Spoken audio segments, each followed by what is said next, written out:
اعوذ باللہ من الشیطان الرجیم بسم اللہ الرحمن الرحیم۔ شروع اللہ کا نام لے کر جو بڑا مہربان اور نہایت رحم کرنے والا ہے۔ السلام علیکم ورحمۃ اللہ وبرکاتہ۔ کیسے ہیں ناظرین؟ میں امید کرتی ہوں آپ سب خیریت سے ہوں گے۔ آج سے 15 سال پہلے کی بات ہے، ہمارے محلے میں ایک گورکن رہتا تھا جو فوت ہو چکا ہے۔ نام محمد یوسف تھا۔ مضبوط جسم اور بڑی بڑی آنکھیں جن میں نور ہی نور بھرا ہوا تھا۔ ایمان اس کے چہرے سے چھلکتا تھا۔ بارش چہرہ اس کی ایک ہی روٹین تھی، صبح گھر سے نکلتا اور شام کو قبرستان سے واپس آتا تھا۔ ہمیشہ راستے کے ایک طرف ہو کر چلتا اور کسی کی طرف بری نظر سے نہیں دیکھتا۔ ایک دن محلے کے پڑھے لکھے لڑکے اکٹھے ہوئے اور یوسف سے کہنے لگے کہ آپ کی ساری زندگی قبرستان میں گزر گئی ہے، ہمیں کوئی واقعہ سنائیں۔ یہ سن کر یوسف سنجیدہ ہوا اور لمبی سانس لی اور کہنے لگا، آج مجھے 27 سال ہو گئے ہیں، میں قبریں بنا رہا ہوں۔ میرے ساتھ ایک ہی واقعہ گزرا ہے۔ گرمیوں کی دوپہر تھی، کچھ لوگ میرے پاس آئے کہ بابا جی قبر بنانی ہے۔ میں نے پوچھا کہ آدمی کی ہے یا عورت کی، تو انہوں نے بتایا کہ عورت کی، جو کہ کرنٹ لگنے کی وجہ سے فوت ہو گئی ہے۔ وہ لوگ یہ کہہ کر چلے گئے۔ میں عموماً اکیلا ہی قبر بناتا ہوں۔ میں نے سخت گرمی میں قبر بنانا شروع کر دی۔ دوپہر 2-2:30 بجے تک قبر مکمل ہو گئی۔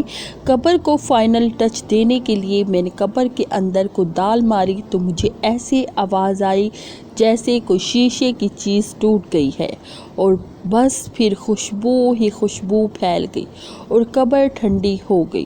میں قبر میں ہی لیٹ گیا۔ باہر سخت گرمی تھی، اندر قبر ٹھنڈک اور خوشبو سے بھری ہوئی تھی۔ اس سے میری روح تک خوش ہو گئی۔ میں حیرانی اور دہشت سے خاموش رہا۔ مغرب کے بعد جنازہ آ گیا۔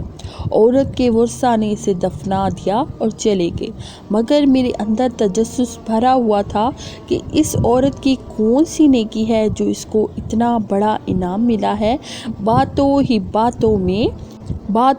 باتوں میں میں نے معلوم کر لیا کہ یہ عورت فرید گیٹ بہاولپور کے اندر رہنے والی تھی اور بجلی کے کرنٹ لگنے سے فوت ہو گئی ہے۔ آباء و اجداد یہیں کے رہنے والے تھے۔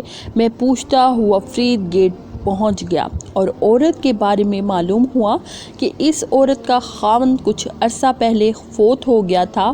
وہ بیچارہ 6-7 سال بیمار رہا۔ اس عورت نے دن رات اس کی خدمت کی۔